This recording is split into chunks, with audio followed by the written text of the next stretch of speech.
Olá pessoal, aqui é o professor Ramon Lamar. Hoje vamos falar sobre herança ligada ao sexo, que é uma particularidade da herança genética.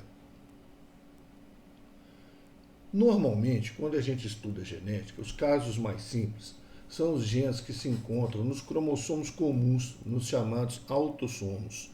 Então, na nossa espécie, nós temos 44 autossomos, né? São 22 pares, mais um par de cromossomos sexuais. Então, quando os genes estão nos autossomos, a gente chama de herança autossômica. Então, são aqueles casos mais simples que você resolve Azão, Azinho, Bezão, Bezinho, faz aqueles cruzamentos clássicos de primeira e segunda lei de Mendel. Contudo, os genes podem se encontrar nos cromossomos sexuais, e aí nós chamamos de herança ligada ao sexo. Aí nós temos duas situações fundamentais. O gene pode estar presente no cromossomo Y, nós chamamos de herança holândrica. Então aqui está a representação: o cromossomo X é maior que o cromossomo Y. Eles têm uma parte igual, uma parte homóloga. Os genes que estão aqui normalmente a gente não estuda, porque eles se comportam igual aos genes autossômicos, né? A mulher vai ter dois, o homem também vai ter dois. Agora, quando o gene está no cromossomo X ou quando o gene está no cromossomo Y, aí existe divergência, né? Então, o primeiro caso aqui, ó, o gene no cromossomo Y, apenas o homem vai ter esse gene, a mulher não vai ter. Agora, quando o gene está no cromossomo X, nessa parte aqui rosinha, né, que a gente chama de parte heteróloga ou parte não homóloga, então o que vai acontecer? A mulher vai ter dois desses genes, porque a mulher é XX, e o homem vai ter um só, porque o homem é XY. Então, tanto para a herança recessiva quanto para a herança dominante. Então, quando o gene se encontra-se apenas no cromossomo X, a gente chama de herança ginefórica. Gene no cromossomo Y, apenas no cromossomo Y, herança holândrica. Gene apenas no cromossomo X, herança ginefórica. Então, existem poucas situações, né, de genes exclusivamente no cromossomo Y.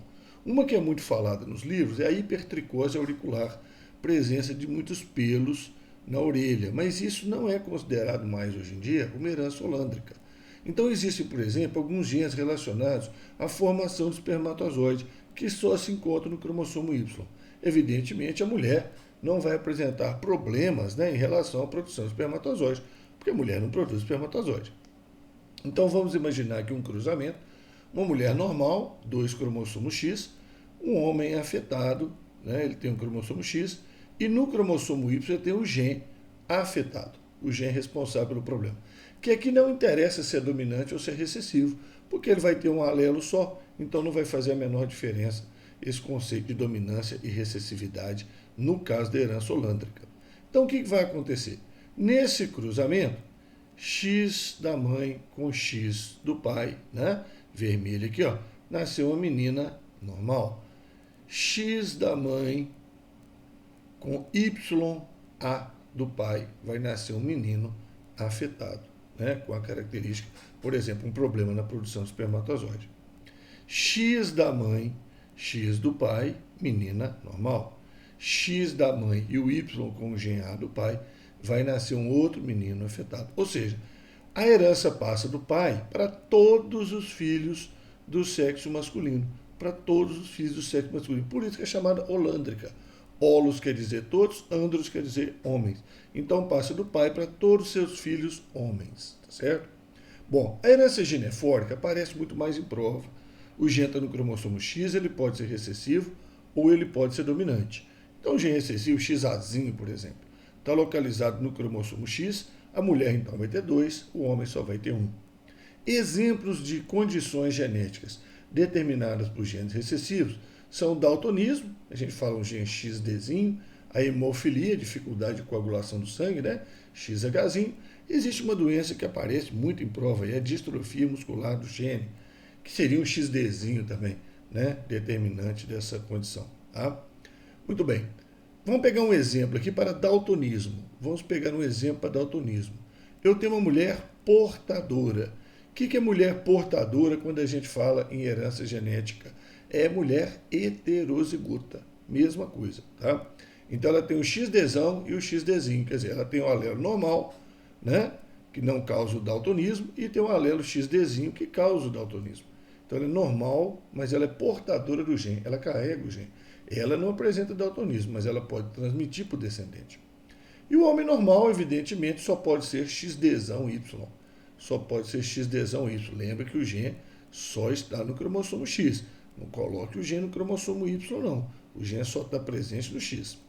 Resultado do cruzamento, nós vamos ter mulher normal, XDzão, XDzão, mulher normal, porém heterozigota, chamada portadora, homem normal e homem daltônico.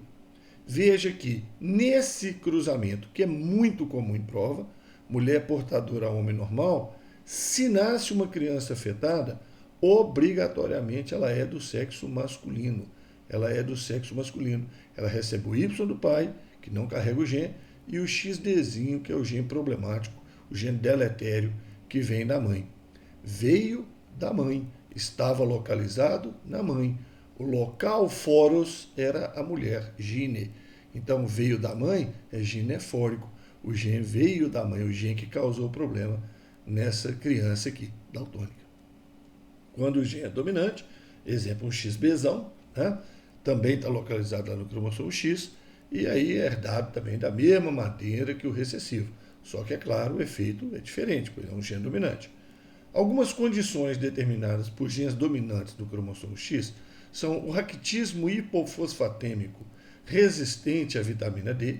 Tá? Esse raquitismo resiste à administração de vitamina D e ele é ligado ao X. Então vamos considerar um gene X errão determina esse raquitismo. Existe um grupo sanguíneo chamado grupo sanguíneo XG, né, que também é uma característica dominante ligada ao cromossomo X. Então vamos considerar o gene cromossomo X, Xão Gzinho, né? Xão Gzinho, XZ dominante. Tá? Vamos considerar por raquitismo hipofosfatêmico uma mulher normal, então ela é XRinho, XRinho, ela não tem o gene dominante, né, que é o causador do problema, que é o errão, então ela é normal, XRinho, XRinho, casada com um homem afetado. Aí o homem afetado, obrigatoriamente, é XRão Y. O que vai acontecer? A mulher vai passar o XRinho para todos os descendentes. Todos os descendentes vão ter XRinho. Quando receberem o Y, vão ser homens normais. Agora, quando receberem o XRão vindo do pai, aí vão ser mulheres afetadas pelo raquitismo hipofosfatêmico. Então, olha que interessante nessa situação, mulher normal, homem afetado, todas as filhas vão ser afetadas. Aqui, ó, mulher normal portadora, homem normal, metade dos filhos podem ser daltônicos. Então é muito importante você observar essas diferenças, tomar cuidado, muito cuidado. Daltonismo e hemofilia, a questão nem costuma avisar em prova que se trata de herança ligada aos cromossomos sexuais. Tá? Lembrando também que esse é o padrão para a espécie humana, é um padrão também de outros mamíferos, de alguns outros animais, mas em aves, por exemplo, é o contrário, né? Porque a fêmea na ave ela é XY, né? Que a gente chama de ZW, e o macho é o XX, a gente chama de ZZ. Então existem outras condições aí que podem aparecer e complicar a questão, ok? Mas estude bastante esses casos, especialmente o caso de herança ginefórica, guarde esses exemplos importantes, entenda que foi feito, reveja essa pílula quantas vezes for necessário, não confunda com a simples herança Azão Azinho, Bzão Bzinho, lá que não envolve cromossomos sexuais. Perfeito? Espero que você tenha gostado dessa pílula, não se esqueça de inscrever-se no nosso canal, deixar o like, ativar as notificações, compartilhar com os colegas, deixar seu comentário, se gostou, se não gostou, ou suas sugestões. Essa pílula, por exemplo, foi pedido de uma aluna, a Thaís, pediu para fazer essa gravação, tá? Para ela e para todos vocês. Muito obrigado, até a próxima.